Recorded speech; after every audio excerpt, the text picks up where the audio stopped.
저기 그 세 번째 시간 진행하겠습니다.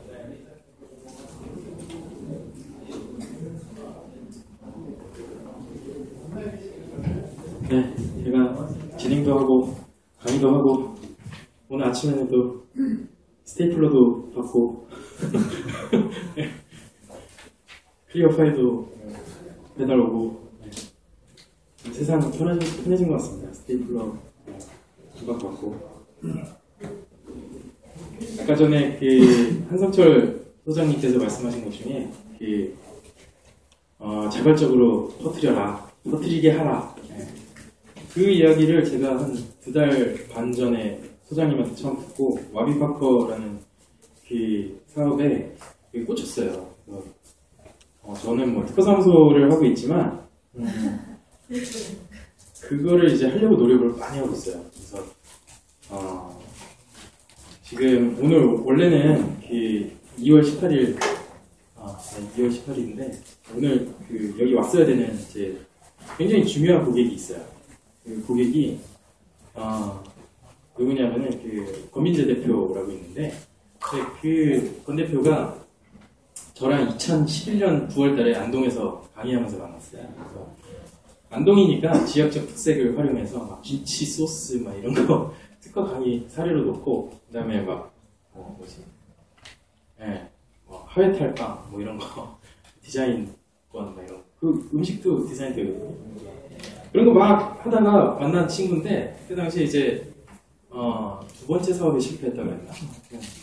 무일푼인 상태에서 만나가지고 제가 이제 출원비 지원 사업 이런 것도 알려주고 그리고 2012년도에 이제 그 친구가 청년 창업사관학교에 입교를 했어요. 그래서 비용을 한 1억 정도 지원받고 청년 창업사관학교에서 그 독일 니른베르크 국제 발명전시회라고 있어요.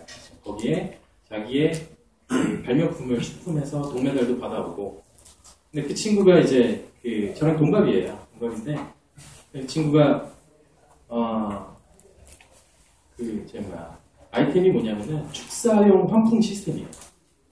그래서 그 소나 돼지우리 이런 데다가 이렇게 환풍기인데 360도 회전되면서 약액이 동시 분사돼요. 그러니까 종래에 충족되지 않았던 니즈가 뭐냐면 뭐 선풍기는 뭐 싸니까 막 달아놓을 수 있는데 그냥 구제역이나 아니면은 뭐 지금 조류 독감 돌잖아요. 그러니까 그런 게 있을 때 스프링클러로 아니면 호스로 이렇게 막 뿌렸거든요. 그걸 이제 완전히 정밀하게 제어할 수 있는 그런 거 해가지고 시제품까지 만들어서 청년창업사관학교에서 나왔어요. 나와서 이제 정부과제 쪽은 사실은 뭐 저나 이따가 김성진 연구원보다 훨씬 도사예요, 친구가. 청년창업사관학교에 들어가면은 정부 지원 사업을 다 외워요. 그래서 2013년도에 이제 과제 2개 따고 그래가지고 지금 양산에 성공했어요. 그래서 그 경북 쪽에 200개 설치했어요. 선풍기 200개, 환풍기 200개 설치해가지고 이렇게 하고 있고 오늘은 이제 그 친구가 그 충북 농협 쪽에 PT 하러 가가지고 오늘 못 왔어요. 근데 저한테는 진짜 소중한 고객이고 저는 이제 그 친구 사례 그리고 뭐 여기 또 뭐 지금 또 여러 그 바이어들과 만나느라 또 가셨는데 홍세화 팀장님도 그 쿼드코프터 아시죠? 헬리콥터인데 막 그거 하는 바이로봇도 저희 고객인데 잘 되는 거를 보니까 너무 좋고 그 친구들 이렇게 사례를 모아가지고 블로깅도 하고 있어요. 그 친구들이 또 저를 터뜨려주고 있고 아직 천명이 안 돼가지고 네, 하여튼 그렇습니다. 그 세 번째 주제는 스타트업 특허 전략입니다. 그 네 번째 파트가 저희가 안내해드린 바대로 그 강상윤 변리사가 와서 진행을 하실 거예요. 그래서 강상윤 변리사가 최근에 미국 스타트업들의 특허 출원 전략을 하실 거예요. 그래서 저는 미국 쪽보다는 물론 구글이랑 애플 전략이 뒤에 나옵니다. 근데 미국 쪽보다는 약간 한국 스타트업들 중에 좀 괜찮은 사례들을 토대로 발표를 진행하도록 하겠습니다. 간단한 프로필이고요. 넘어가겠습니다. 특징 둘 다 명특입니다. 네. 프로그래머 출신이고 저는 살짝 기획자 쪽이 좀 많이 가미가 돼 있어요. 그래서 저를 굉장히 많이 이해해주고 있는 친구고, 네. 옛날 병특할 때 엄청 고생했어요. 맨날 저녁에 치킨 사육을 당하고. 처음에 이제 말씀드릴 케이스는 이제 바로 케이스로 들어가는데, 처음에 들어가는 케이스는 이제 네이버 밴드에 관해서 지금 침해 소송이 걸려 있어요. 좀 진행이 좀 더 됐을 것 같은데, 레인체인이라는 우리나라에서 굉장히 유명한, 최근에 이름을 네이버로 바꿨죠. 그래서 네이버에서 이제 밴드라는 그 폐쇄형 SNS를 냈는데, 서비스를 냈는데 이제 침해 소송에 휘말려 있습니다. 그래서 UDID라는 회사고요. 이 회사가 네이버 밴드뿐만 아니라 폐쇄형 SNS를 제공하는 우리나라 조금 규모가 있는 서비스 업체들을 상대로 해서 소송을 벌이고 있어요. 그래서 제가 아는 분이 리메이크 프라이스 쪽인데 또 거기서 멤버라는 앱을 작년에 출시해서 다운로드 수가 한 700만 되나? 동창회이라고 멤버 있습니다. 그래서 그거 만들었는데 그쪽에도 이제 경고장 보내고 하고 있습니다. 근데 UDID의 특허가 이게 이제 2010년도에 출원이 된 거예요. 그러니까 날짜로 봐서는 좀 빠른 거죠. 폐쇄형 SNS 개념 치고는. 그래서 이게 이제 특허 도면이고 요 특허에 들어있는 뭐 그런 사항들입니다. 근데 청구항이 여기 계시는 분들도 조금 많이 알고 계시겠지만 청구항이 그렇게 브로드한 청구항은 아니에요. 뒤에 아까 전에 이게 안 나오구나. 근데 청구항이 그렇게 브로드한 건 아닌데 신기하게도 그 폐쇄형 SNS에서 연락처 수집하고 멤버 추가하는 그런 부분을 좀 많이 담고 있어요. 그래서 지금 이게 이제 침해 소송에 좀 걸려 있는 상태고, 아까 여기도 나왔지만 네이버에서 작년 4월달에 무효 심판을 청구해서 아마 결과가 나왔을 것 같은데, 그렇습니다. 그러니까 침해 소송에 걸렸을 때는 당연히 무효 심판이 카운터로서는 가장 효과적인 방법이죠. 자, 그리고 이거는 이제 어떻게 보면 스타트업 대 스타트업의 그 분쟁 사례라고 볼 수 있는 대표적인 케이스입니다. 나우마케팅이라는 회사는 사실은 스타트업이라고 하기는 좀 그렇고 마케팅 쪽으로 굉장히 오래 해오신 회사고, 마케팅 쪽에 그 전문성이 있다 보니까 이런 아이디어를 내신 거예요. 그래서 앱을 다운로드 받게 해주면 그걸로 리워드를 제공하는, 그래서 요즘에 리워드 앱이 뭐 많이 나오고 있죠. 근데 그거에 관해서 굉장히 좋은 특허권을 가지고 계세요. 근데 이 회사는 특허만 가지고 뭐 어떤 다른 경쟁사를 이제 소송하거나 뭐 그런 케이스는 아니고요. 원래 그 마케팅 쪽으로 많이 하시다 보니까 아이디어가 좋아가지고 실제로 앱도 만들고 그다음에 특허도 미리 내는 거죠. 근데 이 그 애드라떼랑 그다음에 그 캐시 슬라이드 요 업체들이 앱을 너무 잘 만드는 거예요. 그러니까 생산성과 아이디어는 전혀 다른 문제입니다. 아이디어를 누가 먼저 특허 출원해서 등록받느냐랑 그 다음에 앱을 누가 더 잘 만드느냐, 제품을 누가 더 잘 만드느냐, 그래서 시장에서 통하느냐, 요거랑은 완전히 별개의 문제죠. 그래서 내가 특허를 받았다라고 해서 무조건 시장에서 성공한다? 이건 아니죠. 시장에서 성공하는 거는 뭐 여러 가지 요인이 있겠지만 일단은 제품 자체가 좋아야겠죠. 자, 근데 이게 이제 그 나왔던 그 보도자료예요. 근데 여기 보면은 이제 CPI, 그러니까 캐시 퍼 인스톨입니다. 캐시 퍼 인스톨. 그래서 인스톨 한 번 할 때마다 돈을 지급해 주는 거죠. 그래서 여기 관련된 업체가 지금 사실은 200개 정도가 돼가고 있어요. 요거 보도자료 나왔을 때는 50개였는데, 그리고 이제 누적 회원 가입수가 지금 사실은 1,500만 명을 넘은 지가 오래예요. 한 2천만 명 정도 돼요. 그래서 문제가 지금 두 번째 줄에 이제 CPI 관련 업체 인수합병이 본격적으로 시작되는 시점에서 문제가 불거졌다라는 게 문제가 지금 되고 있는 겁니다. 그래서 인수합병이 이루어지면 사실은 스타트업이 뭐 대기업에 인수되거나 틱톡 같은 사례가 있죠.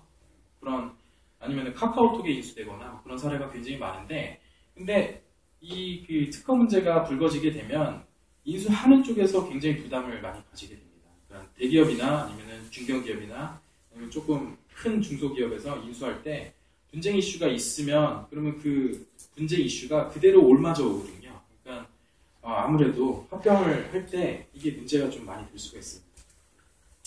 요거는 이제 그 나우 마케팅 특허에 들어있는 도면이고요. 여기 계신 스타트업 분들도 아시겠지만 특허를 출원할 때 도면이 그렇게 복잡한 도면이 필요한 게 아닙니다. 그리고 특허 출원이라는 게 별로 그렇게 어려운 그런 거는 아닙니다. 그래서 이 정도 도면인데 문제는 이제 청구항이에요. 그래서 이게 등록 청구항입니다. 등록 청구항. 중간에 보정이 한 번 있어가지고 이 밑에 부분이 딱 붙은 건데 처음에 출원됐을 때는 앱스토어 서버 이거 당연히 있는 거고 그 다음에 각 유저의 무선 단말기 이거 스마트폰을 의미하는 겁니다. 그리고 이 광고 대행 애플리케이션 이게 아까 그 돈풀 앱이에요. 그래서 얘가 설치되고 그 다음에 광고 대행사 서버 그러니까 아까 전에 돈풀이라는 서비스에 이제 어떤 뭐 컨텐츠라든가 캐시라든가 이런 걸 중개해주는 서버죠. 그리고 어플리케이션 제작자의 유무선 단말기 이거는 이제 PC일 수도 있고 뭐 앱일 수도 있다 뭐 그런 얘기예요. 그래서 컨텐츠 같은 거를 제공하는 앱이나 뭐 이런 것들을 제작하는 뭐 그런 그러니까 이거는 굉장히 일반적인 그런 구성들을 담고 있어서 신규성이 없다, 진보성이 없다라고 해서 이거는 이제 거절이 됐는데 이 부분이 붙어서 등록이 됐어요. 보정에 의해서.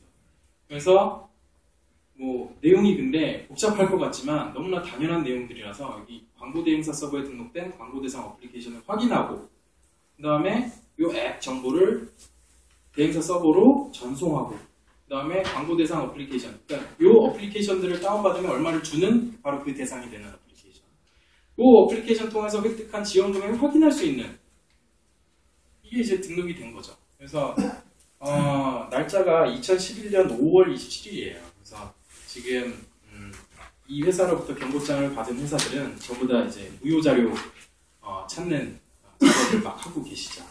변리사들하고. 그래서 이게 지금 굉장히 그 스타트업 업계에서는 시끄러운 케이스고 조금 된 케이스죠. 작년에 이미 많이 알려진 케이스입니다. 스타트업한테 이제 특허가 설립 단계에서는 이제 가산점이라고 볼 수 있죠. 정부 지원 사업 받는데 반드시 필요하니까. 그리고 특허 서칭, 그러니까 키프리스 통해서 특허 서칭을 하시는 스타트업들이 요즘에 굉장히 많아요. 저도 상담을 하다 보면 이미 이제 많이 서칭을 하고 오시는 분들이 많이 있어요. 그래서 서칭을 통해서 경쟁사의 아이디어나 이런 걸 획득을 할 수도 있죠. 그리고 투자 단계에서는 결과물이자 그 다음에 투자자들한테 우리가 독점하는 시장이 바로 이겁니다 라고 설명할 수 있어요. 클리어하게. 청구항에 써 있으니까. 그리고 그게 등록이 됐고 뭐 특허청에서 이걸 이제 베리파이 했으니까. 그래서 투자자들한테 우리가 이 정도 요 영역은 우리가 독점 시장입니다 라고 설명할 수 있습니다. 그리고 마케팅 차원에서는 당연히 사용될 수 있겠죠. 그리고 뭐 엑sit 단계라고 뭐 돼 있는데, 그러니까 엔젤이 됐던 VC가 됐던 투자를 했다가 엑시트하는 그런 단계. 그래서는 이게 무형자산으로 평가가 될 수 있습니다. 근데 무형자산으로 그냥 다 평가를 받을 수 있느냐? 그건 또 아니에요. 그러니까 벤처기업 확인을 받으셔야 돼요. 그러니까 스타트업 분들이 이제 벤처기업 확인을 어려워하시는 경우가 있는데, 근데 뭐 트랙이 있습니다. 뭐 기술보증기금의 보증 확인을 받고, 그 다음에 벤처기업 확인 받고, 그 다음에 더 커지면 이노비즈를 받고, 이런 그 테크트리가 있죠. 많은 분들이 알고 계시는데, 근데 그 테크트리에 따라서 벤처기업 확인을 그래서 받아야 됩니다. 왜냐면 벤처기업 확인을 받아야 이 무형자산 평가를 받을 수가 있어요. 그러니까 공식적인. 그러니까 비공식적으로는 이제 제가 그냥 해드릴 수 있어요. 이거는 얼마짜리입니다. 근데 그 설득력이 조금 떨어질 수가 있어요.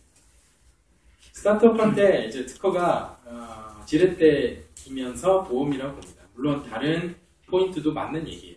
근데 지렛대라고 할 수 있는 이유가 그 청년창업사관학교라든가 아니면 여러 가지 지원 사업에 그 입교를 할 수도 있고 뭐 지원을 받을 수도 있고 그다음에 뭐 맞춤형 사업이나 이런 걸 통해서 자금을 또 융통할 수가 있죠. 근데 거기에 지렛대로 사용할 수 있습니다. 이건 이제 청년창업사관학교 2기 때 성공한 케이스 중에 대표적인 라비또라는 회사죠. 권미진 대표님. 그다음에 여기는 이제 인꼬모라고 해가지고 그 자연 증발식 가습기 해서 저희 그 고객입니다. 권 대표님. 근데 되게 지금 잘 나가고 있어요. 그래서 인맥동원해서 CJ 홈쇼핑 소개시켜주고 조만간 큰 성공을 거둘 것 같습니다. 근데 이제 지렛대라고 하는 게 결국에는 맨파워, 그 다음에 초기 작업 요 중간에 연결해주는 그 역할을 할 수가 있습니다. 사실은 투자 쪽을 먼저 생각하는 경우가 있는데 생각보다 정부 지원 사업을 받는 게 그렇게 어렵지는 않습니다. 뭐 다들 아시다시피 작년에 비해서 예산이 지금 한 30%가 늘었기 때문에 특히나 스타트업들 대상으로 한 사업들이 굉장히 많아요. 그래서 저희가 그런 걸 정리해서 보내드리기도 하고 이렇게 하는데 일단은 여기서 이제 특허가 큰 역할을 할 수가 있습니다. 그 다음에 마케팅 수단 이거는 그냥 재미삼아서 보셔도 되는데 이 원석이라고 부산에 사업을 하는 친구인데 이 친구를 위해서 이제 이 친구가 부산에서 골치기라는 실내 포장마차를 하고 있어요. 그래서 술 먹으면 머리가 아프다 해가지고 골치기예요. 그래서 제가 상표 출연해주고 그다음에 계란말이 특허를 해달라고 해서 해줬습니다. 그래서 등록을 앞두고 있고요. 근데 지금 이제 부산에서 굉장히 잘 되고 있어요. 지점을 한 4개, 5개 정도 내고 있고 그 다음에 그 주변에서 이 쌈무 계란말이를 막 카피하고 있어요. 그래서 사실은 지금 좀 벌렁벌렁해요. 왜냐면 음식 특허가 저도 이제 원석이한테 얘기를 했어요. 처음에 야, 음식 특허는 마케팅적인 의미가 크지 권리적인 게 세지가 않아 라고 얘기를 했지만 막상 카피가 일어나니까 좀 그래요. 네. 이게 이제 강력한 특허가 될 수 있는 영역이 아니다 보니까 그렇습니다. 마케팅적으로는 근데 효과가 좋습니다. 자, 그리고 돈인데 5번째. 그러니까 저희가 스타트업 쪽을 많이 하다 보니까 그 루트를 이렇게 많이 정리를 한번 해봤어요. 그래서 아이디어, 그다음에 특허 획득, 그리고 개발 완료. 그러니까 개발 완료가 되고 나서 특허 획득을 하려다 보면 이미 선행 특허들이 너무 많아요. 그러니까 개발 완료까지 뭐 2년 걸리고 3년 걸리고 그러기 때문에 그 사이에 또 아까 전에 박한진 대표님이 말씀하셨지만 이게 얘기가 돼요. 특히나 최근에 인큐베이션 센터에서 문제가 되고 있는 게 인큐베이션 센터 같은 경우는 뭐 유리 칸막이 옆에 이제 다른 회사 있고 옆에 또 다른 회사 있고 막 그러잖아요. 그러니까 또 친해지고 뭐 그러다 보면 그러니까 아이템이 이렇게 좀 번져요. 번진다는 표현이 좀 제일 맞는 것 같아요. 그러니까 카피는 아닌데 아이템이 막 번집니다. 그러면서 원래부터 생각하고 있던 건데? 라고 얘기합니다. 네. 그렇기 때문에 개발 완료가 되고 나서 특허 출원하는 거는 굉장히 리스크가 있습니다. 근데 또 그런 고민은 있죠. 그러니까 완성이 안 된 기술을 가지고 이제 찾아오게 되면 또 이거는 좀 등록이 어려울 것 같은데 아직 뭐 미완성 발매인 것 같은데 라는 얘기를 하는 경우도 많이 있습니다. 그래서 국내 우선권 주장 출원이라는 제도가 있어요. 그래서 가출원을 먼저 시키고 그 다음에 1년 안에 완성된 조금 더 완성된 그런 기술을 국내 우선권 주장 출원을 시키는 경우가 많이 있습니다. 그래서 이제 4번째로는 이 효과 입증 단계가 나오고요. 그 다음에 여러 가지 마케팅 단계가 나오게 되는 거죠. 근데 투자자들한테 효과 입증을 해야 됩니다. 그리고 뭐 펌핑이라는 얘기를 썼는데 근데 마케팅이라고 볼 수가 있죠. 그러니까 우리 효과가 이러이러하다라는 걸 갖다 마케팅을 해야 되고 그 다음에 투자하신 분들이 엑시트하는 단계가 오게 되는 거죠. 근데 효과 입증 단계에서 그 US 특허, 그러니까 미국 특허가 이때쯤에는 나와줘야 돼요. 그러니까 처음에 특허 출원하고 나서 한 1년 안에 그 조약 우선권 주장 출원하면서 해외로 나갈 수 있는데 근데 그때 미국 특허를 획득하는 게 필요합니다. 그리고 밑에도 써있지만 스타트업은 뭐 저희 사무소도 이제 자회사로 BLT 시스템스라고 해가지고 지금 이렇게 저는 뭐 프로그램 개발 쪽을 한 4년 동안 계속 하고 있기 때문에 특허 사무소 하기 전에 이미 그걸 하고 있었어요. 그래서 그러니까 스타트업이 너무 어려운 게 한 2년 정도 있으면 돈이 막 다 떨어져요. 그 상황에서 이제 투자를 유치하게 되면 그러면은 대차대조표 막 이렇게 들고 오라고 막 합니다. 완전 그렇죠. 뭐 평가할 게 뭐가 있습니까, 그렇죠? 그래서 그때 할 수 있는 거는 제가 봤을 때는 무형자산 평가밖에 없는 것 같아요. 그래서 PCT를 걸어놓거나 하면은 효과가 조금 더 좋고요. 그다음에 국내 특허라도 있으면은 이제 무형자산을 평가될 수가 있죠. 그래서 IPO나 아니면 M&A나 뭐 그런 과정에서 무형자산으로 반드시 평가가 돼야 됩니다. 근데 현재 기술가치평가가 굉장한 이슈예요. 어저께도 이민아 대표님이 글도 쓰셨는데 기술가치평가에 관해서 이제 좀 모순된 점이나 이런 거를 지적을 하셨어요. 근데 굉장히 맞는 말씀이 많이 있기는 한데, 근데 이 무형자산이라고 할 수 있는 이 특허나 디자인이나 상표나 특히나 상표 같은 경우에는 이제 2년 동안, 3년 동안의 스타트업의 노력이 그걸로 바뀌는 거예요. 2년, 3년 동안 우리가 쓴 돈이랑 시간이 그 무형자산으로 바뀌는 거거든요. 근데 그게 이제 가치가 없다, 아니면 가치를 평가할 수 없다라고 하면 그건 또 스타트업들한테 너무 가혹한 거죠. 그래서 상표 같은 경우에는 특히나 마케팅에 들어간 시간이랑 돈이 상표로 화체가 됩니다. 그래서 코카콜라가 브랜드 가치가 그렇게 높은 거죠. 하여튼 그렇고, 특허 같은 경우에도 역시나 평가 부분이 공인된 평가 방법이 빨리 좀 정해져야 됩니다. 그래서 정부 쪽에서 그런 걸 많이 이제 하려고 하고 있어요. 저희 사무소는 스타트업들과도 굉장히 친하고 그다음에 많이 하고 있지만, 그다음에 저희 쪽에 유철현 변리사님이 또 VC 쪽에 VC 협회의 과정을 연수 과정이 있어요. 그래서 작년에 연말에 거기를 4박 5일 동안 갔다 오느라 저희 사무소가 한 일주일 정도 멈춘 적이 있는데, 근데 거기서 이제 VC 분들을 많이 만나고 왔어요. 그래서 저희랑 관계를 많이 맺고 있는 VC들도 있으니까 좋은 아이템이 있으시면 저희한테 그냥 부담 갖지 마시고 이메일 주세요. 저희가 그런 소개해드리는 그런 일들을 많이 하고 있습니다. 스타트업을 잘 이해하고 있는 사무소입니다. 그리고 저희가 이제 굉장히 많이 기대하고 있는 고객 중에 하나가 와이브레인이라는 회사예요. 이 회사는 2013년 2월에 창업을 해서 지금 창업한 지 1년 되셨죠? 윤경식 대표님이 지금 하고 계시고, 이미 작년에 국내 특허 3건, 그 다음에 국내 특허 4건, 그 다음에 지금 미국 특허 몇 건을 하고 계세요. 예. 근데 지금 저희가 이 사례를 말씀드리는 이유가, 여기 이제 작년에 만났어요. 작년에 만나서 이제 특허 컨설팅을 해달라고 말씀하셔가지고, 스타트업이 무슨 특허 컨설팅입니까? 그래서 왜냐면 한 번 봤는데 최소한 3천만 원 정도 들거든요.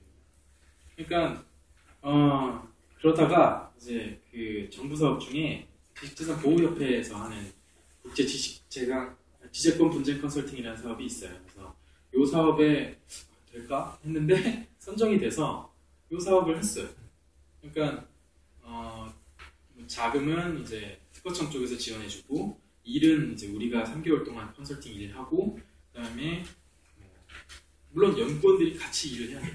그래서 혜택은 기업에서 받고, 그래서 맵이 나왔고요. 그거에 관해서 그냥 간단한 그 결과물들이 이렇게 나왔어요. 그러니까 우리의 경쟁업체가 누구고, 그 다음에 걔네들이 갖고 있는 핵심 특허가 뭐고, 그 다음에 얘네랑 우리가 방향성을 달리해서 가면 원천 특허급을 뭐 개발할 수 있겠다. 그런 결과가 좀 나왔어요. 그래서 방향을 잡고 지금 출원을 많이 만들어내고 있습니다. 근데 여기 보면은 아시는 분들 많이 계시겠지만 메드트로닉이라는 회사가 있어요. 메드트로닉이라는 회사는 뭐 의료기기 쪽으로는 뭐 전 세계적인 회사죠. 근데 이 회사랑은 약간 달라요. 그러니까 여기는 이제 뇌를 침습하는 뚜껑을 따는 그런 형태고, 저희 이제 그 와이브레인 같은 경우에는 비침습형이에요. 근데 저희가 기대를 많이 하고 있고, 어떻게 보면 아까 전에 한 소장님이 말씀하셨던 이제 기존 시장의 룰을 뒤엎는 아이템이 될 수 있지 않을까라는 생각을 많이 하고 있어요. 그래서 이 회사는 저희가 굉장히 기대도 많이 하고 술도 같이 많이 마시고 있고 그렇습니다. 자, 근데 여기 의미하는 게 있어요. 그러니까 우리가 현실적으로 실리콘밸리에 가서 뭐 이렇게 하는 거가 쉽진 않아요. 근데 요즘에 워낙에 미디어가 많이 발달했기 때문에 링크드인이나 이런 걸로 해서 메드트로닉스의 어떤 기술 담당자라든가 특허 담당자라든가 이런 걸 설치할 수 있어요. 링크드인이나 이런 거에 뭐 아시잖아요. 그렇죠? 그래서 우리가 이런 걸 하고 있습니다. 아니면은 친구 맺어놓고 우리 쪽 논문을 계속 올린다든가 예, 뭐 그런 식으로 하면 이목을 끌 수가 있겠죠. 예, 아직 안 해봤습니다. 근데 그런 걸로 좀 많이 다른 분야지만 그런 걸로 많이 해서 비즈니스를 제 스스로 많이 해봤기 때문에 그런 쪽으로 자기 PR을 많이 할 수가 있습니다. 그래서 이게 의미하는 게 우리의 M&A 고객이 될 수 있는 그런 기업들을 발굴할 수 있는 게 바로 특허 컨설팅이라고 할 수가 있어요.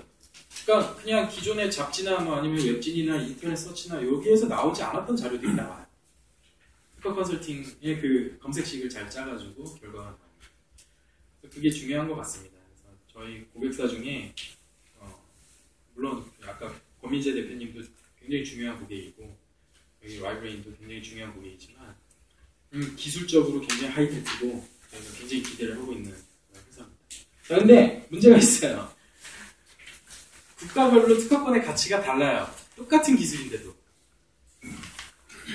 이거는 어쩔 수가 없습니다. 그러니까 특허라는 거는 일정 기간에, 그러니까 특허는 존속 기간이 만료하면 죽습니다.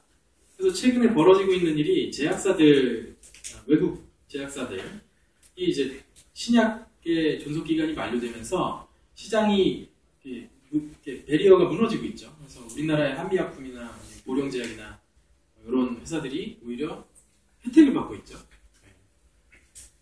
사실 몇 년 전에 제가 아는 형님한테 특허청에서 2008년도에 그 존속기간 만료 물질 보고서를 낸 적이 있어요. 그래서 그걸 딱 출력해가지고 제 아는 형한테 드렸어요. 주식하는 형한테. 형, 이런 약들이 이제 끝나. 88년도에 개발된 신약이죠. 20년 있다가 만료된. 2008년도니까. 이런 신약이 이제 끝나. 그러니까 한미나 보령이나 뭐 이런 제네릭을 하는 회사들을 잘 봐봐. 그랬더니 갑자기 뭐 2천만 원을 투자 막 하더라고요. 그래가지고 그렇게까지 하면은 제가 부담스럽잖아요. 그래가지고 그렇게 하다 잘 안 될 수도 있는데 했는데 다행히 한 30% 버셨더라고요. 그래가지고 고맙다고 얘기를 하시더라고요. 근데 어쨌든 이 특허권의 가치라는 게 나라별로 완전히 다릅니다.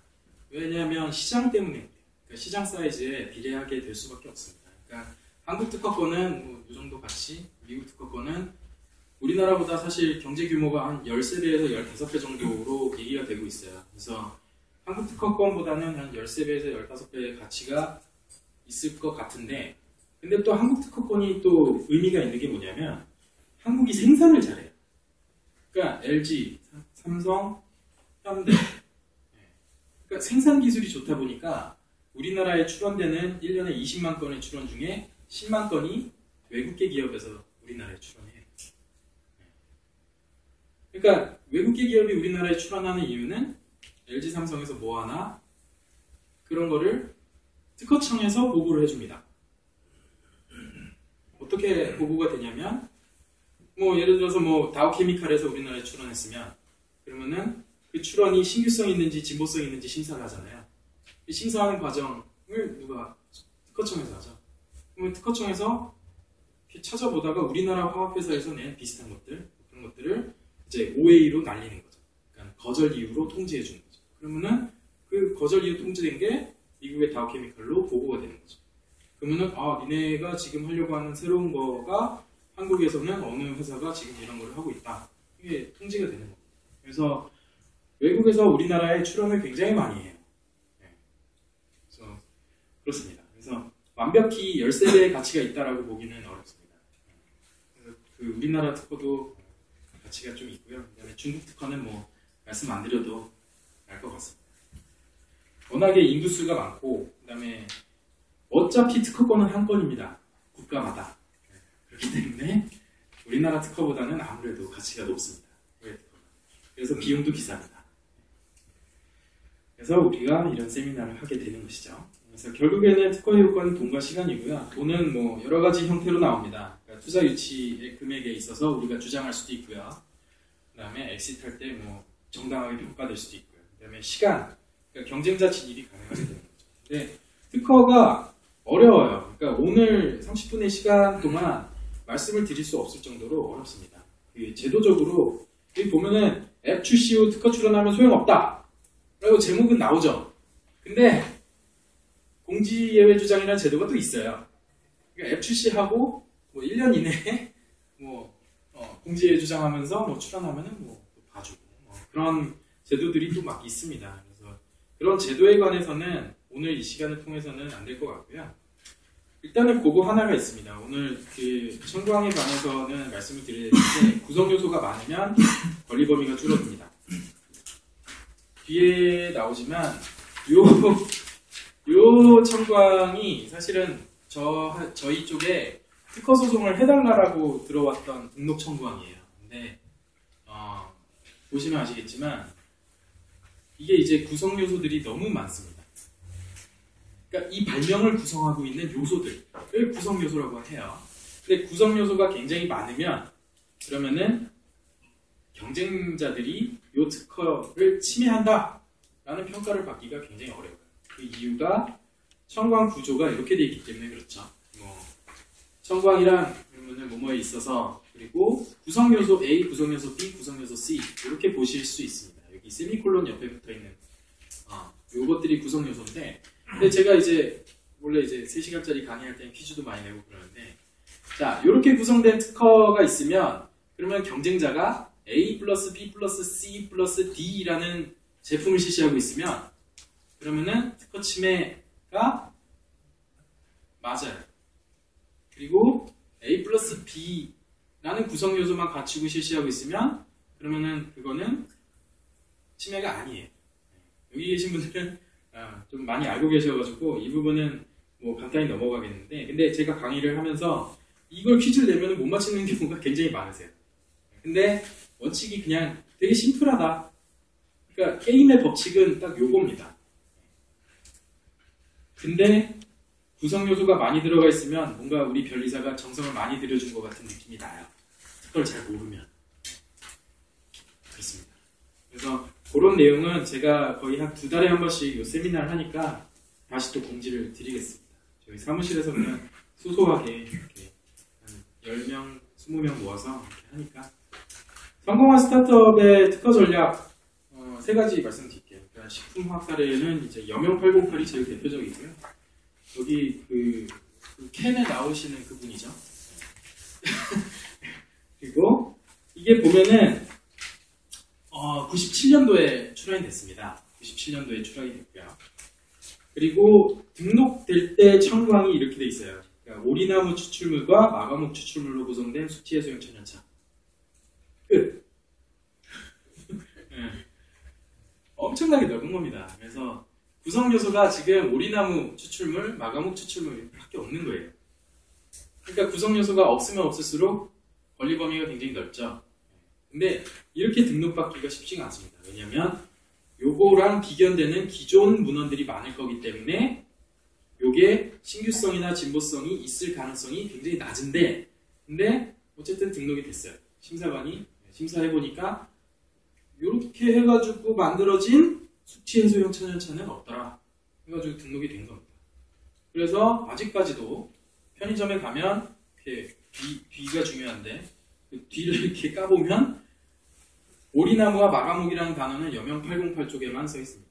나머지 뭐 다 헛개로 가고 있죠. 근데 요거는 이제 제가 잘 쓰는 시장 점유율 분석 화면인데, 구글 이미지 검색에다가 수치 해소 음료 딱 치면 나오는 요 이미지들 딱 보고 여명 808이 몇 개나 나오는지 이렇게 보고 대충 이 제품의 시장 점유율을 1초 만에 분석하는 기법을 제가 이제 개발을 했는데 사용하시기 바랍니다. 그리고 두 번째는 이제 그 환경이 생활과학의 특허입니다. 이것도 역시나 세미콜론 옆에 구성 요소들이 붙어 있고요. 굉장히 좋은 특허입니다. 8년간 시장 독점을 했고 지금 연매출이 2천억 원대에 이르고 있습니다. 중견기업이고 1000만 대 판매 기록 갱신했죠. 그리고 경쟁사의 이게 리홈에서 나온 그 스팀 청소기인데 요 특허를 피하기 위해서 손잡이 부분에 가열 수조를 배치하는 그런 회피 전략을 구사했어요. 근데 시장에서 별로 안 좋아했어요. 그렇죠. 그리고 이 제품이 나오기까지 8년이 걸렸어요. 그래서 요게 그 근원이 되는 파워인데, 그러니까 환경이 스팀 청소기의 그 스팀 청소기 쪽만 분석을 한 그 키프리스 결과 화면입니다. 86개의 특허가 스팀 청소기를 구성을 하고 있어요. 그러니까 엄청나게 신경을 많이 쓰고 있어요. 환경인생활과학의 그 아까 전에 처음 봤던 원천 특허는 한 99년도에 나왔던 제품이 만들어지기 훨씬 전에 나왔던 그 특허고요. 이 특허들은 이제 포트폴리오를 구성하고 있는 특허들이라고 볼 수가 있습니다. 자, 시장조사. 1초 만에 한 시장조사에 의하면 스팀 청소기라는 거를 구글 이미지 검색을 하니까 여전히 이렇게 나오고 있습니다. 그러니까 점유율이 아직도 압도적이라는 생각이 들고요. 전형적인 스타트업 기업입니다. 그리고 지금도 그 한경희 대표님이 이제 TV에 나와서 이렇게 하시는 말씀을 보면 아직도 센스가 좋으시고 될 것 같습니다. 근데 저희 그 사무소 내부적으로는 이렇게 좋은 기업이 아닌 게 그 원래 그 저희 고객 중에 한 분이 그 황금의 펜타곤에서 우승하셨는데, 근데 특허 사무소를 바꾸겠다 하셔가지고 다른 특허 사무소를 갔어요. 멘토가 한경희 선생님이었거든요. 그래가지고 자기가 잘하는데 그래가지고 지금 저는 괜찮습니다만, 역시나 특허 사무소 비즈니스는 이게 쉬운 게 아니다 생각이 듭니다. 자, 마지막 사례인 이제 IT 쪽 사례입니다. 아무래도 뭐 IT 쪽이 우리 오늘 많이 오셨기 때문에 네오위즈인데 네오위즈 원클릭 케이스예요. 그래서 오늘 저희 쪽에서 아마 출원 나간 것 중에 이제 3월달에 출시될 게임인데 굉장히 그 고성장할 게임이 있어요. 근데 게임 관련된 특허를 내는 게 어렵지 않을까 생각이 되지만, 근데 여기 보시면 아시겠지만 뭐 굉장히 많이 합니다. 그리고 NC 같은 경우에는 저희 동기가 거기 이제 특허 팀장님 하고 계시고, 그리고 이게 이제 2000년도에 나왔던 보도 기사예요. 2000년도에 인터넷 접속 원클릭 서비스 공룡과 특허 분쟁 해가지고 2000년도에도 특허 분쟁 관련돼서 기사가 나왔었어요. 근데 여기에 뭐라고 써있냐면 손바닥만한 벤처라고 써있어요. 네오위즈. 지금은 뭐 판교 지나가시면은 보이시겠지만 엄청난 사업이 있죠. 근데 2000년 당시에는 이제 손바닥만한 벤처였어요. 그래서 이 회사가 이 원클릭 다 아시죠? 이걸 갖다가 청구항을 썼는데, 그때 당시에는 사실은 이런 그 소프트웨어 관련된 특허를 써본 변리사님이 별로 없었기 때문에 청구항이 이렇게 팬시하지는 않아요. 그리고 거절도 중간에 많이 됐기 때문에 청구항 5항부터 나오는 이런 모양새를 갖추고 있는데, 근데 여기 오신 분들 중에 이제 직접 이제 IT 쪽에 하시는 분들은 한번 읽어보시기 바랍니다. 굉장히 잘 써 있습니다. 그리고 이게 보시면 99년도에 나왔습니다. 99년 3월 12일 날 나왔고, 되게 재밌는 게 2000년 7월 달에 나온 기사인데 MS가 원클릭 때문에 윈도우 미 아시죠? 미치게 하는, 그래서 미가 붙은 윈도우 미 버전에 원래 그 KT에서 한 클릭을 하려고 했는데 그거를 갖다가 탑재를 못 시켰어요. 이걸 막았어요. 그래서 어떻게 보면 네오위즈, 물론 뭐 저 여기 이제 아시는 분이 이제 네오위즈 쪽 회계 쪽 하셨었는데, 근데 특허가 네오위즈를 이렇게 성장시켰다라고 말하면 거짓말이에요. 그건 거짓말인데, 근데 어쨌든 처음에 이런 경쟁자들이 나오게 되는 그 시기에 어느 정도 진입 저지를 해줬다는 사실은 분명한 것 같아요. 그리고 또 하나 이제 IT 쪽에 재밌는 케이스인데, 이게 아바타 특허입니다. 아바타 특허.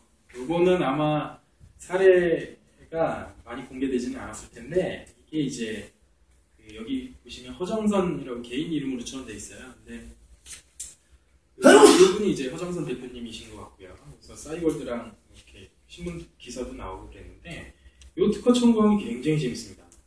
아바타라는 개념 자체가 1999년 당시에는 없어요. 그때 당시에.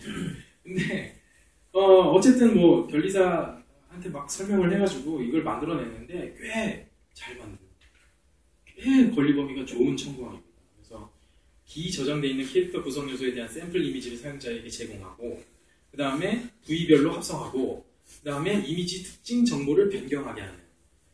그래서 이게 등록이 되고 나서 어떤 일이 발생했냐면, 처음에 이제 등록됐고 허정선 대표님 이름으로 돼 있고, 다음에 네이버가 이걸 샀어요. 그러니까 쉐어 오브 라이트라고 해서 지분을 샀어요. 그리고 여기 보면 M게임이 그 다음에 지분 사고요. 그 다음에 버디버디가 그 지분을 사는 거죠. 그러니까 되게 재밌는 게 이게 그냥 벤처 투자 아니면 엔젤 투자 쪽에서도 지분을 이렇게 막 사면서 투자를 하는 건데 특허 쪽에서도 이게 벌써 이미 그 2000년대 초반에 이런 일들이 벌어졌다라는 거를 주목할 필요가 있습니다.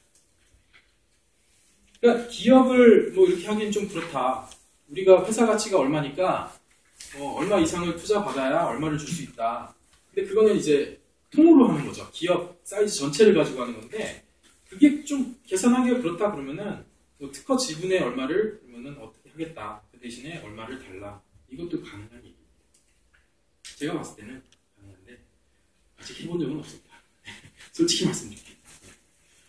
자, 스타트업은 어떤 아이템을 해야 되냐 이게 이제 마지막 주제입니다. 그래서 특허권의 가치는 시장 수요 곡선에 반비례한다라고 이제 오병석 변호사님 책에 나와 있습니다. 제가 이제 많이 영향을 받은 분이고요. 이게 이제 그 시장 그래프가 이제 빨간색입니다. 빨간색으로 나와 있는 게 시장에서 그 기술에 관한 니즈입니다. 그래서 어떤 기술이 출현했을 때 그 기술이 있는지 없는지도 모릅니다. 그리고 그 기술에 대해서 어떤 효과가 있는지 아니면 기술이 어떤 구성을 가지고 있는지 시장에서 대다수의 사람들이 알 리가 없습니다. 그래서 그 기술에 관한 니즈가 별로 없어요. 그리고 요때 출원됐던 건들이 가치가 높을 가능성이 많습니다. 근데 요때 당시에는 평가 못 받아요. 특허 출원하고 나서 바로 기술 평가 받을 수가 없습니다. 왜냐하면 출원하고 나서 그 기업이 그러니까 그 기술을 갖고 있는 그 기업이 마케팅도 이렇게 하면서 그 기술도 알려야 되고 그다음에 기술을 이제 실제 양산에 적용해야 되고 막 여러 가지 과정이 있기 때문에 이때 당시에는 그 기술이 어떤 평가를 받을지 도저히 알 수가 없어요. 특히나 이런 기술들은 대학에 잔뜩 있습니다.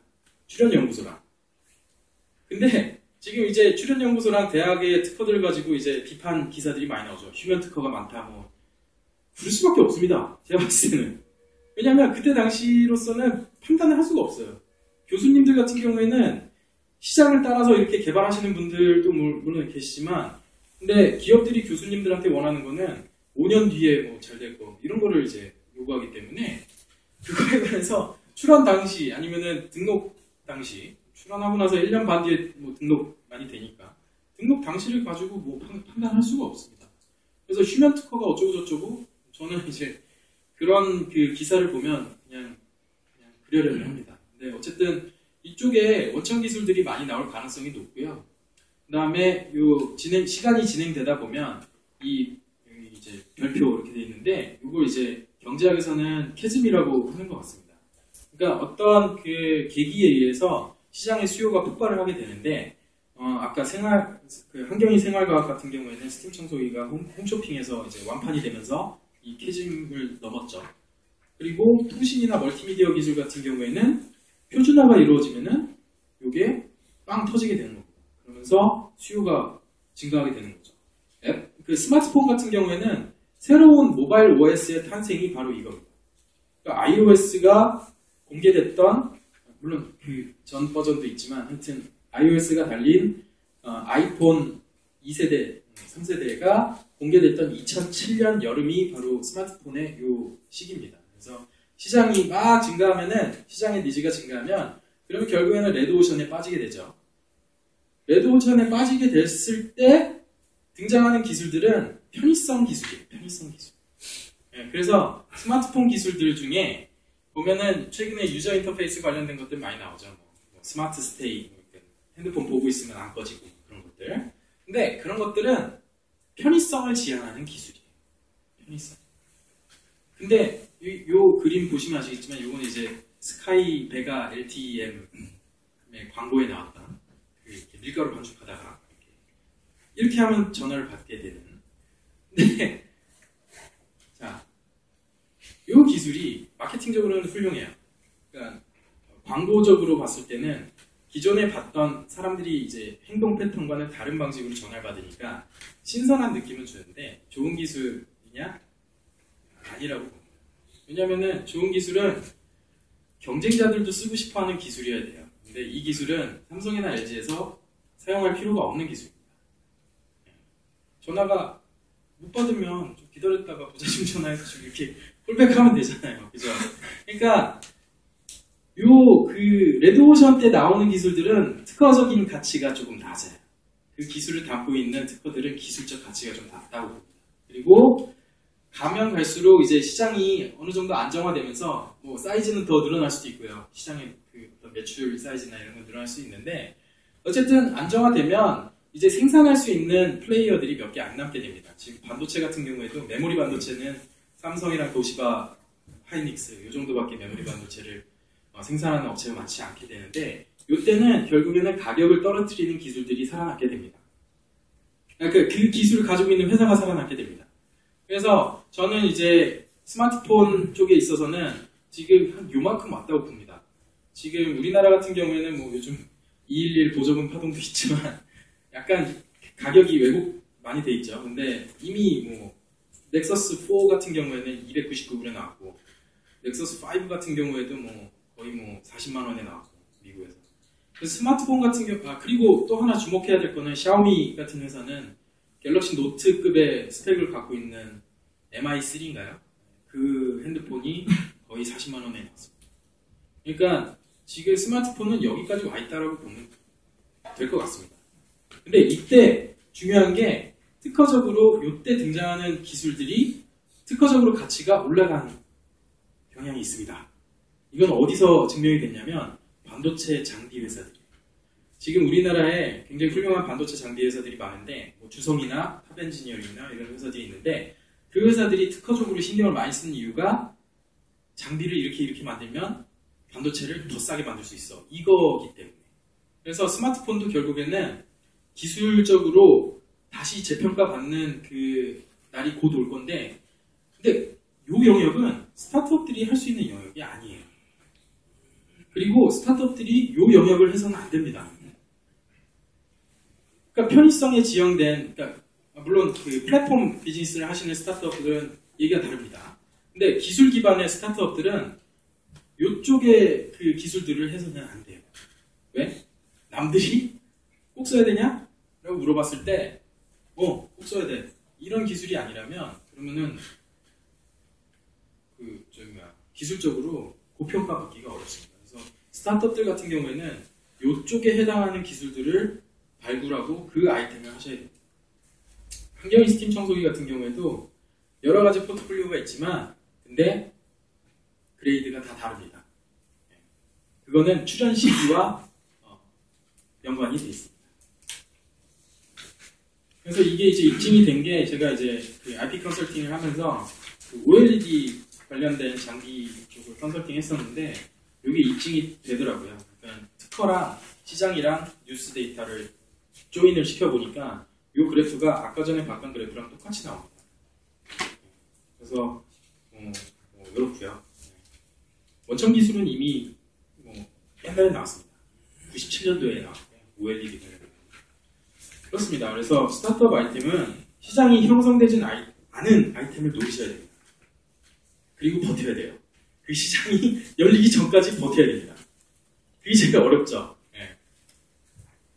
그렇습니다. 그래서 저희가 지금 매니징하고 있는 게 하나가 있는데 기술 이전 매니징을 하고 있는 게 하나 있어요. 이게 뭐냐면은 QR코드 관련된 교육 시스템이에요. 청광은 한번 보시면 재밌을 거고요. 이게 2010년도에 출원이 돼가지고 최근에 등록이 됐어요. 저희 그 김대중 대표님이 원래는 그 프리랜서신데 원래 그 QR 코드를 이용한 물류 시스템을 이렇게 용역을 하시다가 그 다음 용역이 그 빨간 펜 교육 시스템 이렇게 하다 보니까 그러니까 바로 이 프로젝트가 이렇게 요거 하다가 요거 넘어가가지고 그러면은 QR 코드를 문제나 아니면은 교육 컨텐츠 쪽에다가 한번 접목시키면 어떨까 해가지고 2010년도에 내신 거예요. 근데 2010년도에 제가 기억을 해보니까 제가 2009년도에 그 연말에 결혼했는데 스마트폰을 안 쓰고 있었더라고요. 그때 당시에. 그래서 이게 이제 그때 당시 아이디어의 그 출원 시기가 굉장히 빨라서 일단은 좋았고 두 번째는 지금 이 시장이 엄청나게 열리고 있어요. 그래서 여기 이제 문제 옆에 QR 코드가 여기 붙어 있으면 이제 이걸 틀리면 이 문제를 틀리면 그러면 그걸 찍으면 오답 아니면은 비슷한데 좀 더 어려운 문제 또는 동영상 해설 짤강이라고 요즘에 합니다. 근데 동영상 교육 쪽에는 지금 짤강으로 트렌드가 바뀌고 있어요. 그래서 지금 이게 이제 잘 여기저기 이 특허를 사라 하고 이제 여기저기 이제 마케팅을 하고 있습니다. 스타트업 아이템이고요. 그 다음에 구글 같은 경우에 사실 오늘의 메인 이슈가 있는데 구글의 핵입니다. 이게 페이지랭크라는 게 구글의 핵이고요. 그 다음에 아시는 분들이 많이 계실지 모르겠지만 일단은 함수는 이렇습니다. 그리고 그거를 갖다가 말로 어떻게 풀었었느냐가 특허의 핵심이고요. 변리사의 능력이 되는 거죠. 근데 아시는 분들이 계실지 모르겠지만 그러니까 구글의 페이지랭크를 구성하고 있는 4개의 특허가 있습니다. 초강력 특허 4개가 있는데 근데 그 중에 가장 빠른 98년도에 출원됐던 그 특허가 물론 아직도 살아있고요. 그 다음에 이 특허가 구글 소속이 아닙니다. 스탠포드 대학의 소속이에요. 이게 이제 레리 페이지가 스탠포드에 다니면서 연구원일 때 이렇게 하면 어떨까 해가지고 그냥 산학협력단이죠. 산학협력단에 얘기해서 스탠포드에서 이제 출원하고 스탠포드 이름으로 소유하고 있는 특허예요. 그리고 구글에 15년 독점권을 줬어요. 그래서 구글에서 이거를 아직 사용하고 있습니다. 근데 이게 이제 기간이 좀만 있으면 끝나요. 그리고 그거에 대비해서 구글이 후속 특허인데 이것도 굉장히 청광이 좋습니다. 그래서 이걸 또 갖고 있기 때문에 이 앞에 특허가 그 전용 사용권 계약이 만료한다 하더라도 별 문제는 없을 것 같아요. 자, 근데 이게 이제 그 청광인데 끝내줍니다. 예. 보면은 복수기에 연결된 문서를 스코어링하는 컴퓨터 실행 방법으로서 써 있고요. 이건 전제부죠. 그러니까 이 발명의 카테고리를 말해주고 적어도 몇 개의 문서들이 연결된 문서이고 적어도 몇 개의 문서들이 연결하는 문서이고 그리고 적어도 몇 개의 문서들이 연결된 문서이면서 동시에 연결하는 문서이되 약간 좀 눈이 팽팽 도시나요? 예. 그러니까 링킹이냐 링크드냐 이겁니다. 그래서 각각의 연결된 문서가 하나 또는 그보다 많은 연결된 문서 내의 링크에 의하여 가리켜지는 복수기의 문서들을 획득하는 단계. 그러니까 하이퍼링크가 돼 있는 여러 개의 웹 더큐먼트를 갖다가 얘가 과연 어느 애랑 연결이 돼 있고 뭐 그거를 이제 평가를 하겠다라는 거죠. 평가하기 위해서 걔를 게더링 하겠다라는 거죠. 당연히 해야 되는 거죠. 그리고 두 번째로는 하나 또는 그러니까 복수의 문서에 기반해서 각각의 연결된 문서에 스코어를 할당하는 단계. 아까 전에 그 함수 얘기 나오지도 않아요. 할당하겠다 이거죠. 그 세 번째는 연결된 문서들을 각 문서의 상기 스코어에 따라 처리하는 단계. 그러니까 이게 이제 랭크를 매기겠다라는 거죠. 그래서 이거 세 개입니다. 세 단계로 이루어져 있는 슈퍼 울트라 캡숑. 그러니까 우리 생활을 바꾼 그런 특허라고 저는 생각이 듭니다. 이게 구글의 페이지 랭크를 만들었던 그 특허고요. 그 다음에 스타트업들 같은 경우에는 근데 문제는 2014년 기준으로 해서 이거 등록했다? 그럼 당연히 등록 안 됩니다. 그러니까 이거랑 비슷하게 해서 하면 되지 않을까? 아닙니다. 98년도 기준으로는 이게 혹시 이 4개 특허 부분에 어떤 행동을 해나가고 있는지 페이지 랭크는 지금 구글에 툴바를 깔아보시면 그 툴바에 페이지 랭크가 그 실시간으로 평가가 됩니다. 그러니까 다음을 접속하면 다음에 페이지 랭크가 몇 점이고 뭐 그게 다 나옵니다. 그래서 특허로서 활용을 다른 회사 이렇게 URP 주면서 쓸 수 있게 하고 있는 거예요? 아니면 일단은 스탠포드에서 구글에 독점을 줬기 때문에 그러니까 특허권자 자체가 구글이 아니고 스탠포드예요. 그래서 그 특허는 스탠포드에서 구글한테만 라이센싱 주고 있고요. 구글에서는 그걸 또 라이센싱 주기는 그렇고요. 그 다음에 아까 전에 그 세 개는 구글이 그냥 가지고 있는 거예요. 그래서 이게 이제 야후랑 라이코스랑 그다음에 알타비스타랑 이런 거를 무찌른 알고리즘이 되는 거죠. 그래서 뭐 야후랑 알타비스타랑 라이코스도 이걸 쓰고 싶은데 못 쓰는 거죠. 그리고 애플 같은 경우에는 이제 많이들 아시겠지만 애플은 특허에 돈을 엄청 많이 씁니다. 2006, 2007년도에 특허 출원 비용으로만 그 R&D 비용에 버금가는 비용을 썼어요. 근데 그 백그라운드가 뭐냐면은 크리에이티브라는 회사한테 소송을 당해가지고 1억 불, 그러니까 1,500억 원을 이제 현금 입금을 해줬어요. 그리고 부가적인 계약도 굴욕적인 계약을 맺었는데 그 특허가 뭐냐면은 그 크리에이티브라는 회사에서 2000년도에 출시한 이 MP3 플레이어의 유저 인터페이스입니다. 그러니까 여기 보면은 여기 이제 스크롤바가 있고 스크롤바에 정전식으로 되어 있습니다. 그래서 손가락을 위로 올리면 이제 메뉴 위로 올라가고 손가락을 아래로 쓸어내리면 이게 아래로 내려갑니다. 그리고 여기를 콩 누르면 하위 메뉴로 내려갑니다. 근데 이게 이제 특허를 쓸 때 이 크리에이티브라는 회사가 싱가포르 회사이기 때문에 아까 전에도 제가 말씀드렸지만 싱가포르는 일단 시장이 작아요. 시장이 작아서 괜찮은 기업들은 미국에 출원합니다. 그리고 그렇다고 해서 싱가포르 특허가 의미가 없냐? 그런 건 아닙니다. 싱가포르는 유통이나 뭐 박람회나 이런 것들을 많이 하기 때문에 싱가포르 특허가 의미가 있습니다. 마찬가지 이유로 인해서 뭐 네덜란드나 독일 특허도 되게 좋은 그 가치를 평가받습니다. 어쨌든 요때 1억 불 패소를 당하고 그 다음에 요 인터페이스를 보시면은 애플의 아이팟이랑 메뉴가 똑같아요. 그러니까 스티브 잡스가 그걸 사실은 무시를 하고 그냥 지나가자 해가지고 갔었는데 그때 이 경험을 당한 겁니다. 그러니까 1억 불이면은 특허 한 건에 1,500억 원을 날리면서 그다음에 추가적으로 크리에이티브의 음원 칩을 사용하게 하는 그런 계약을 맺게 됐어요. 그러니까 크리에이티브가 제품을 공급을 하는 거죠. 그러니까 1,500불은 이제 이거에 대한 라이센스입니다. 그러니까 굉장히 치욕적이었고 여기서 이제 두 가지를 얻게 되는데 애플이 첫 번째는 유저 인터페이스에 대해서 특허를 좀 늘려야겠다라고 하는 거고 그다음에 두 번째는 남이 특허 갖고 있는 거는 쓰지 말자. 그래서 지금 애플의 아이폰이나 이런 거 쓰시는 분들은 그 햅틱 터치가 안 돼요. 그러니까 키보드 가상 키보드 이렇게 누르면 진동이 징징징징 이렇게 안 되잖아요. 그죠? 그게 또 저기 특허로 이렇게 강력하게 하고 있는 그 햅틱 포트폴리오를 갖고 있는 회사가 있기 때문에 그렇습니다. 근데 어쨌든 이때 이제 당하고 나서 2006년도 4월 달부터 이제 스티브 잡스가 이렇게 모아놓고 명언집에도 나오는데 생각할 수 있는 모든 걸 다 특허로 내라라는 유명한 명언을 냅니다. 그리고 나서 출원을 엄청나게 많이 했고 그게 다 유저 인터페이스에 많이 집중이 돼 있습니다. 그래서 아이폰이 등장한 게 2007년이에요.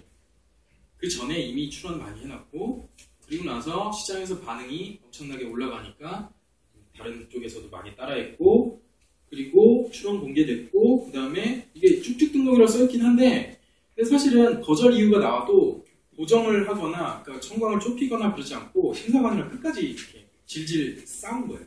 그래서 특허가 꽤 늦게 나옵니다. 이게 2006년도에 나온 것들이 한 5년 뒤에나 등록이 되기 시작하거든요. 그래서 2011년 이후에 소송이 번지기 시작하는 거죠. 그렇습니다. 그래서 이렇게 됐고 그 다음에 여기서 이제 또 삼성이 굉장히 잘하신 게 이걸 확전을 하면서 마케팅적으로 효과가 거의 한 6조 원 정도의 마케팅 효과가 있는 거 아니냐. 왜냐면 뭐 광고를 안 해도 저기 스칸디나비아나 이런 데 이제 신문 기사가 막 나오니까 광고를 굳이 안 해도 그런 일면의 효과가 나오니까 그런 그 또 굉장히 재밌는 마케팅적인 효과도 있습니다. 그래서 뭐 정리를 하자면 그러면 이때 나온 특허들 그리고 이때 이제 이것들이 소송이 번지면서 유저 인터페이스에 관한 특허 출원이 우리나라가 엄청나게 증가했어요. 삼성에서도 엄청 유저 인터페이스 많이 출원하시고 네, 모르겠습니다. 이미 한번 재미를 본 아이템이기 때문에 앞으로 또 이걸로 재미를 보기는 쉽지는 않은데 자, 근데 애플 같은 경우에는 제 책에 나와 있는 그 특허 경영 단계를 지금 밟고 요 끝까지 와 있어요. 근데 요때 출원을 증가시키면서 왜 출원을 증가시켜야 되냐면 어떤 놈이 터질지 모르기 때문에 증가시키는 겁니다. 대기업은 이게 가능해요. 근데 스타트업은 이게 안 돼요. 왜냐면 돈이 모자라기 때문에 특허에 너무 많은 비용을 쓰시면 안 돼요. 근데 대기업 같은 경우에는 이게 가능해요. 그래서 어떤 놈이 터질지 모르기 때문에 양적으로 많이 확대를 시켰고 그 다음에 그 중에 괜찮은 놈들 해외 출원시켰고 그 다음에 아예 그냥 그 특허 괴물을 설립하고 그러니까 자회사로 그 다음에 특허 경영 단계를 하는 거죠. 이게 증명이 되는 게 이 애플이 삼성에 소송한 7개의 특허들이 이 번호 수가 거의 비슷합니다. 그러니까 얘네들이 다 2006, 2007년도에 나왔던 특허들이에요. 기술적으로 그렇게 큰 의미는 없는데 iOS에 대한 사람들의 반응이 너무나 좋았기 때문에 안드로이드나 이런 쪽에서 많이 따라할 수밖에 없었어요. 하여튼 그래서 그 제 책에 그런 내용들이 많이 써 있고요. 사실 제 책은 스타트업 타겟은 아닙니다. 스타트업들이 이 책을 보면은 약간 시간 낭비일 수도 있어요. 네. 근데 어쨌든 이제 그 성장을 겪게 되면, 성장하게 되면, 성장의 트랙에 올라서게 되면, 그러면은 반드시 특허에 신경을 쓰셔야 됩니다. 오늘 이 정도로 강의를 마치도록 하겠고요. 혹시 뭐 질문 있으신가요? 네. 특허 아까 이제 비용 말씀.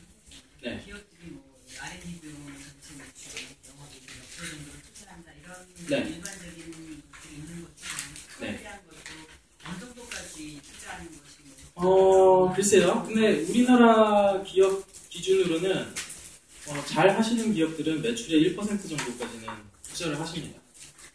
근데 매출의 1%면 되게 큰 액수예요. 1200억 원 정도의 매출이면 반도체 장비 회사 중에서도 뭐 잘 하시는 업체인데 굉장히 잘하는 업체죠. 근데 거기 1%면 12억 원입니다. 그러면 1년에 12억 원이면은 뭐 엄청 많은 금액이에요. 근데 일단은 지금 반도체 장비 업체들 중에 특허에 투자를 많이 하시는 업체들이 많은데 그런 기업들 같은 경우에는 한 그 정도 하시는 것 같아요. 그러니까 지금 양적 확대 단계 이런 기업들은 그 정도로 하는데 스타트업들 같은 경우에는 일단은 지금 매출이 없는 상태이기 때문에 정부 지원 자금 중에 이제 간접비 중에 뭐 일정 부분 그 정도만 이제 사용이 가능하도록 지금 많이 책정이 돼 있죠. 네, 그렇습니다. 네, 혹시 뭐 더 추가적인 질문은 뭐 이따가 저녁 시간에 또 해주시면 감사하겠습니다. 감사합니다.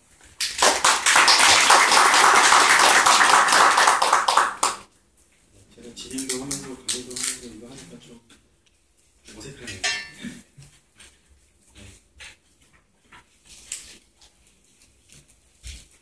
네 번째 강의는 그 강상윤 변리사님이 미국 쪽에 그 최근에 스타트업들 특허를 가지고 강의를 해주시겠습니다. 제가 잠깐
안녕하십니까. 저는 강상윤 변리사라고 합니다.